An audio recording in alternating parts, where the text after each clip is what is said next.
श्री शिवाय नमस्तुभ्यम दोस्तों। आज मैं आपको पशुपतिनाथ का व्रत कैसे करते हैं, किस प्रकार करते हैं, संपूर्ण जानकारी आपको मैं इसी वीडियो में देने वाली हूँ। किस प्रकार क्या क्या सामग्रियाँ लगती हैं, व्रत का संकल्प कैसे लेते हैं, आपको एक ही वीडियो देखने के बाद कोई दूसरी वीडियो की आवश्यकता नहीं पड़ेगी। तो चलिए वीडियो को शुरू करते हैं।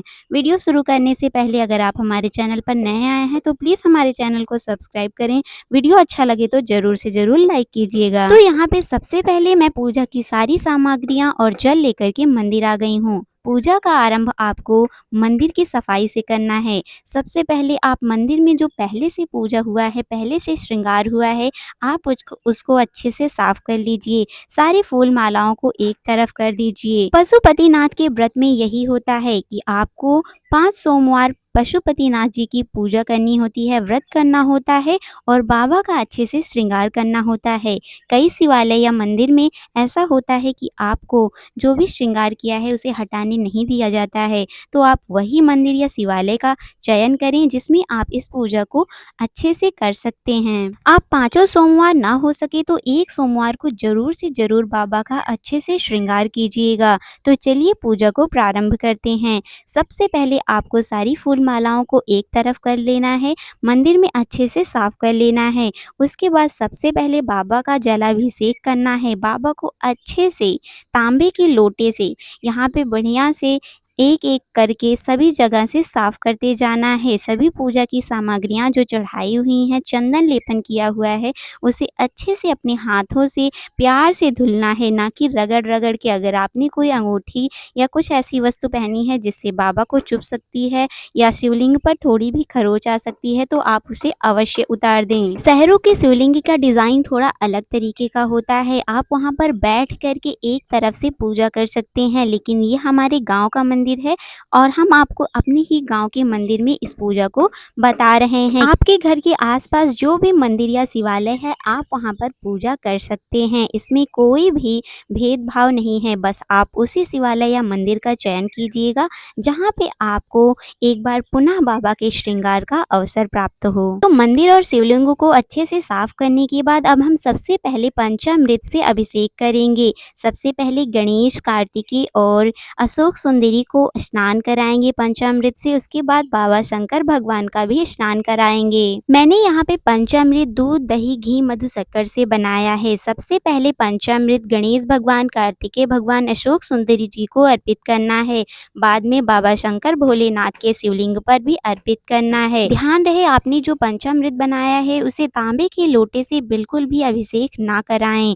अभिषेक कराने के बाद आप यहाँ पे शुद्ध जल से फिर से बाबा का अच्छे से अभिषेक कीजिए, स्नान करवाइए, पूरी तरह से शिवलिंग को साफ कर लीजिए। साथ ही साथ आप यह पूजा नंदी भगवान के साथ भी यही कर सकते हैं, उनका भी अच्छे से जलाभिषेक करिएगा। अब यहाँ पे सबसे पहले मैंने पीला चंदन लिया है। इससे इस तरीके का चंदन का निशान बनाइए। आपको जो भी अच्छा लगता है, ओम नमः शिवाय, स्वास्तिक, या फिर आप जिस तरीके का भी श्रृंगार करना चाहते हैं बाबा का, उस तरीके से आपको शिवलिंग पर बना देना है। मैंने तो इस तरीके का चंदन का निशान बनाया है। बाद में बचे हुए शिवलिंग पर ओम का निशान बनाया है। दुनिया का ऐसा कोई भी कार्य नहीं है जो पशुपतिनाथ का व्रत करने से पूर्ण ना हुआ हो। तो प्लीज़ आप हमारे कहने पर एक बार अवश्य पशुपतिनाथ जी का व्रत करिएगा।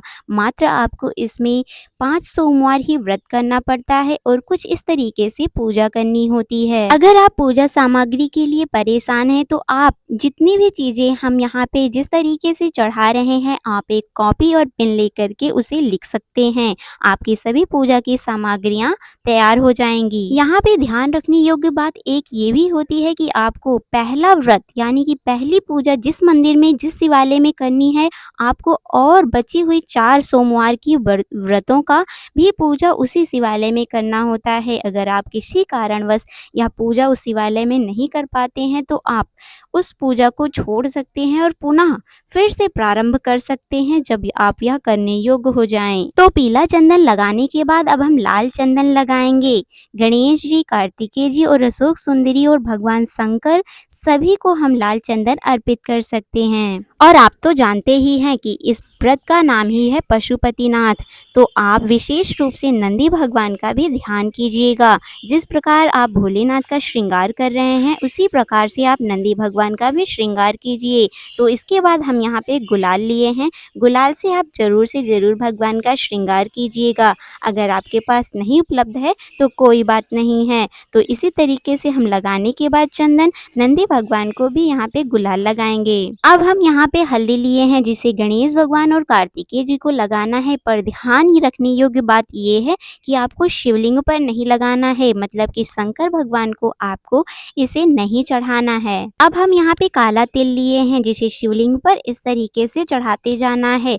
आपको पूजा में जिस तरीके से सारी विधि दिखाई जा रही है आप उसी प्रकार से कर सकते हैं, कोई सी भी चीज आगे या पीछे चढ़ा सकते हैं। फिर आपको यहाँ पे साबुत चावल लेना है, आप इसे पंसारी की दुकान या फिर किराने की दुकान पर आसानी से मिल जाएगा। अगर नहीं मिलता है तो आप घर के ही चावल में से इसको अलग कर लीजिए एक एक करके। अब यहाँ पे आपको बेलपत्र लेना है, आप बेलपत्र में इस तरीके से पीला चंदन लगाइए और डंडी को जलाधारी की ओर करके इस तरीके से आपको चढ़ाते जाना है।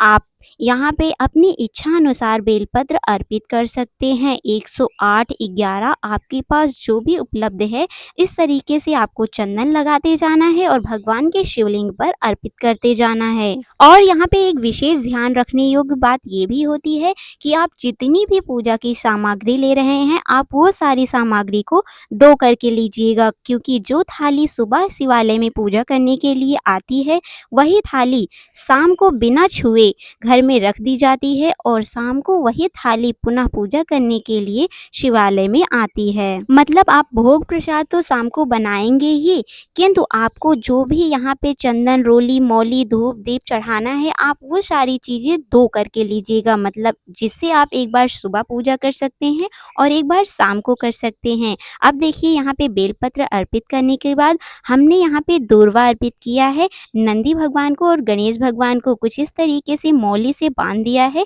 और गणेश भगवान और नंदी भगवान को यहाँ पे दूर्वा भी अर्पित कर दिया है। अब बारी आती है फूल अर्पित करने की, आपके पास जो भी उपलब्ध फूल हैं आप उसे अर्पित कर सकते हैं। इस तरीके से बाबा का चारों तरफ से श्रृंगार कर देना है, उनकी जो भी पसंदीदा चीज आपके पास उपलब्ध है वो आप उन्हें चढ़ा सकते हैं। सबसे महत्वपूर्ण तो यहाँ पे बेलपत्र होता है, अगर आप बेलपत्र चढ़ा देते हैं तो किसी भी चीज की आवश्यकता नहीं होती है, किंतु भगवान भोलेनाथ को जो भी प्रिय चीजें हैं, पसंद हैं, वो आप इन्हें चढ़ा सकते हैं तो और भी ज़्यादा अच्छा रहता है। तो ये देखिए इस पशुपतिनाथ के व्रत में बहुत ही ज़्यादा महत्वपूर्ण होता है ये जनेऊ का, तो आप जनेऊ जरूर चढ़ाएं। आपके पास जो भी सामग्री उपलब्ध है आप उसे भगवान को श्रद्धा पूर्वक अर्पित कर सकते हैं। जो सामग्री नहीं है आप उसके बिना भी पूजा यहाँ पे कर सकते हैं।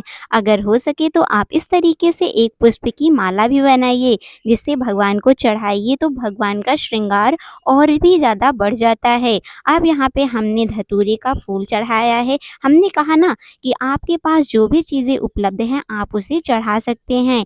ये देखिए यहाँ पे सफ़ेद आँख का ये पुष्प है, तो आप वो गुलाबी कलर का भी आँख का पुष्प होता है ना, आप उसे भी अर्पित कर सकते हैं। अब बारी आती है यहाँ पे वस्त्र अर्पित करने की, तो गणेश भगवान, कार्तिकेय भगवान, माता पार्वती और साथ ही साथ नंदी भगवान को हम यहाँ पे वस्त्र अर्पित करेंगे। अगर आपके पास रुई है तो आप उसे हल्दी लगा करके भी वस्त्र के स्थान पर अर्पित कर सकते हैं। मैंने तो यहाँ पे मौली को ही काट काट करके इस तरीके से वस्त्र के स्थान पर अर्पित किया है।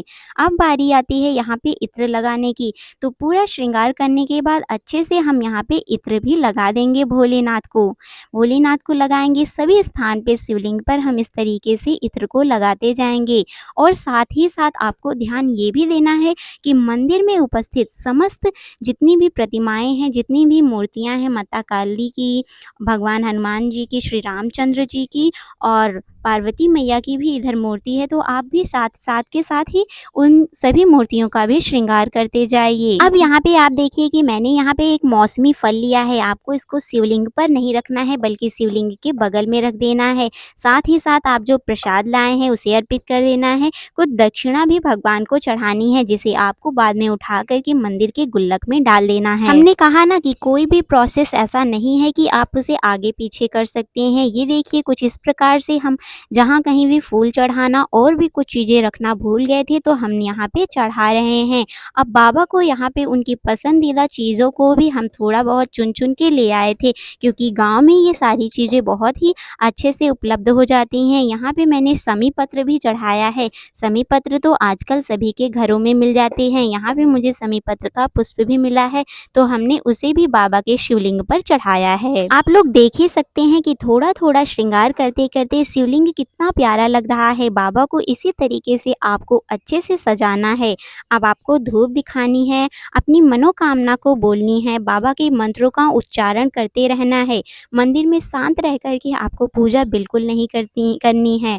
आपको लगातार मंत्रों का उच्चारण, आपको जो भी आता है, ओम नमः शिवाय, श्री शिवाय नमस्तुभ्यम, आप सभी मंत्रों का उच्चारण कर सकते हैं। मंदिर में उपस्थित सभी मूर्तियों को इसी प्रकार से धूप दिखा देना है। अब आपको एक दिया जलाना है। इस दिए को ऐसे जलते ही नहीं छोड़ देना है, बल्कि आपको इस दिए को उठाना है और भगवान को अच्छे तरीके से चारों तरफ से दिखाना है। सभी भगवान को, गणेश जी को, कार्तिकेय जी को, माता जी को, सभी को दिखाना है और साथ ही साथ नंदी भगवान की भी विशेष पूजा करनी है। मंदिर में उपस्थित समस्त मूर्तियों का भी इसी प्रकार से हम आरती करेंगे। आप इस दिए को चारों तरफ दिखाते हुए भगवान शंकर के मंत्रों का उच्चारण कर सकते हैं, या फिर आप भगवान शंकर की आरती को पढ़ सकते हैं। हमने तो यहाँ पे भगवान शंकर की आरती पढ़ी थी, और जितनी भी आपको आरती पढ़नी है आप इसी टाइम पढ़ सकते हैं। आपको जितना भी मंत्रोच्चारण करना है आप कर सकते हैं। आप आरती दिखाने के बाद भी मंत्र का उच्चारण करते रहिएगा।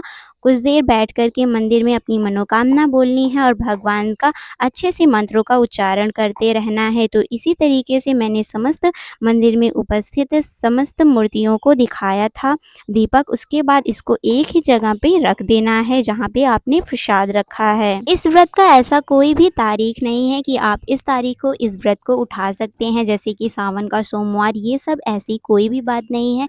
आप किसी भी सोमवार को ये व्रत कर सकते हैं, ये व्रत को उठा सकते हैं। आप कोई सा भी सोमवार हो कर सकते हैं, लेकिन विशेष अगर आप इसे सावन के सोमवार में करते हैं तो बहुत ही ज़्यादा फल प्राप्त होता है। तो यहाँ पे देखिए हम सिंदूर अर्पित करना भूल गए थे, तो ध्यान रहे आपको इसे शंकर भगवान को भी नहीं अर्पित करना है, मात्र माता पार्वती और अशोक सुंदरी जी को ही अर्पित करना है। थोड़ा सा सुहाग उठा करके अपनी मांग में भी लगा लेना है। अंत में हम एक कपूर का दिया जलाएंगे। इस तरीके से मैंने चम्मच में जलाया है। आपके पास जो भी चीज़ उपलब्ध हो आप उसमें इस तरीके से दिया दिखा सकते हैं। सभी को इसी तरीके से आपको यहाँ पे कपूर से आरती भी दिखानी है। आपको किसी भी प्रकार की दिक्कत या परेशानी हो तो आप कमेंट बॉक्स में अपने सभी क्वेश्चन को पूछ सकते हैं। अब बारी आती है व्रत के संकल्प की। तो आपको इस तरीके से अपनी अंजलि में थोड़ा सा लेना है जल और उसमें पुष्प लेना है और बोलना है कि बाबा मैं आज से आपके व्रत का संकल्प लेती हूँ। हमारा यह व्रत पूरे 5 सोमवार तक अच्छे से पूर्ण हो, हमारी मनोकामना पूर्ण हो। आपके मन में जो भी मनोकामना हो आप उसे बाबा से बोल सकते हैं। अब आपको भगवान से क्षमा मांगनी है कि हे ईश्वर, जो भी हमसे गलती कसूर हो गया होगा उसके लिए हमें क्षमा कीजिएगा। अब आपको थाली को घर पे लेकर आना है और उसको ढक करके रख देना है, जिससे कि पूजा शाम को भी की जाएगी। तो अगर आपको यह जानकारी अच्छी लगी हो तो प्लीज़ हमारे चैनल को सब्सक्राइब करें, वीडियो को लाइक करें, शेयर करें। मिलते हैं नेक्स्ट वीडियो में, तब तक के लिए श्री शिवाय नमस्तुभ्यम।